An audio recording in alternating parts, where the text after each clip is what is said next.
Hati adalah inti dari keberadaan kita. Alkitab menetapkan bahwa sangat penting untuk menjaga hati kita agar tetap murni. Jagalah hatimu dengan segala kewaspadaan, karena dari situlah terpancar kehidupan. Saudara dan sahabat terkasih, jumpa lagi dengan saya di Remah-Remah Iman. Salam damai untuk kita semua.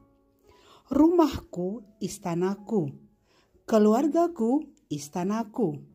Itulah sebagian orang mengungkapkan kebahagiaan dan kecintaan akan keluarga dan rumah mereka sebagai tempat yang menjadi keteduhan hidup dan kenyamanan hati. Ungkapan yang begitu dalam dan mempesona.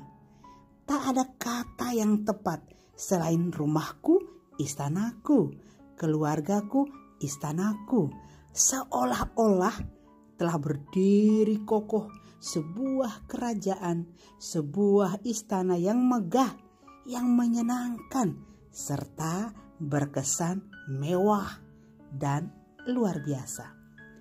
Hati kecilku berkata, jika orang lain punya sebuah rasa di dalam jiwanya dan berkata bahwa rumahnya atau keluarganya adalah istananya, bagaimana denganku?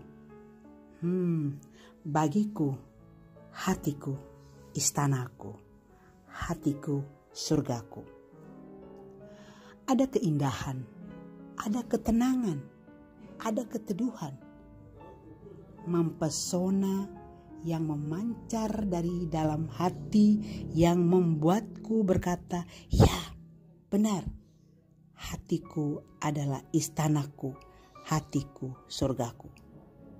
Saat saya mengakui dan mengamini bahwa hatiku surgaku, istanaku, maka dalam keheningan hati, jiwaku berkata kepadaku, kamu terlahir dengan potensi, kamu terlahir dengan kebaikan dan kepercayaan diri, kamu terlahir dengan cita-cita dan impian, kamu terlahir dengan kebesaran, kamu terlahir dengan sayap yang siap terbang. Kamu tidak ditakdirkan untuk merayap. Tidak, kamu punya sayap. Pelajari itu dalam keheningan. Bagaimana cara menggunakan dan terbanglah. Niscaya kesakitan yang kau rasakan selama ini, kekecewaan yang kau alami kini, air mata yang mungkin sedang mengalir di pipimu, sesak yang mencekam dalam hatimu, putus asa yang terus menghantuimu, itu adalah sebuah perutusan. Dengarkan mereka, rasakan mereka, lalu tutuplah mulutmu dan berbicara kepada Tuhan dengan 1000 cara diam. Hatiku adalah istanaku, hatiku adalah surgaku. Tak usah jauh-jauh kita mencari ketenangan. Tak usah jauh-jauh kita mencari damai. Tak usah jauh-jauh kita mencari kenyamanan. Kembalilah ke hati. Masuklah dalam jiwa. Rasakan kelimpahan rahmat Tuhan, kemegahan dan kemewahan rahmat Tuhan yang berdiam di lubuk hatimu yang terdalam.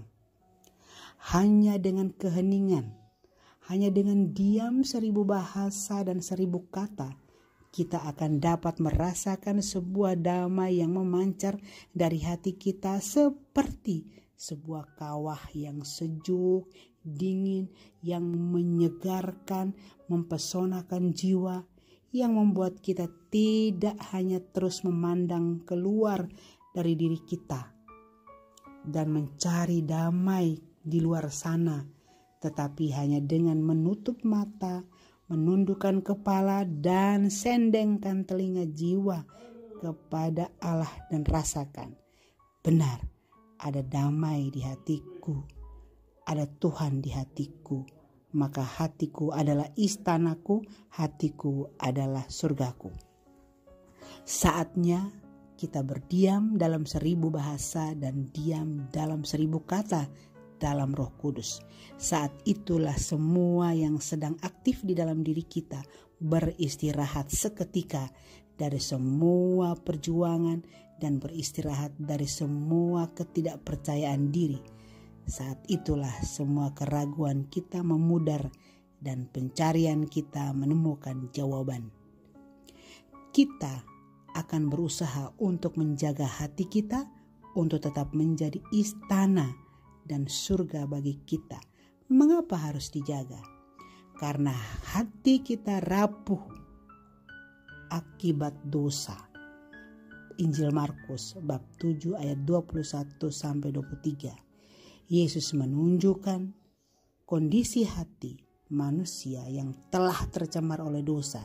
Sebab dari hati orang timbul segala pikiran jahat, percabulan, pencurian, pembunuhan, perzinahan, keserakahan, kejahatan, kelicikan, hawa nafsu, iri hati, hujat, kesombongan, kebebalan. Semua hal-hal jahat ini timbul dari dalam dan menajiskan orang. Masalah kita yang terbesar tidak berada dari luar, melainkan di dalam diri kita sendiri. Semua orang memiliki masalah dalam hatinya. Agar seseorang bisa dianugerahi keselamatan, maka hatinya harus diubah lebih dulu. Hal ini hanya bisa terjadi dengan kuasa Allah.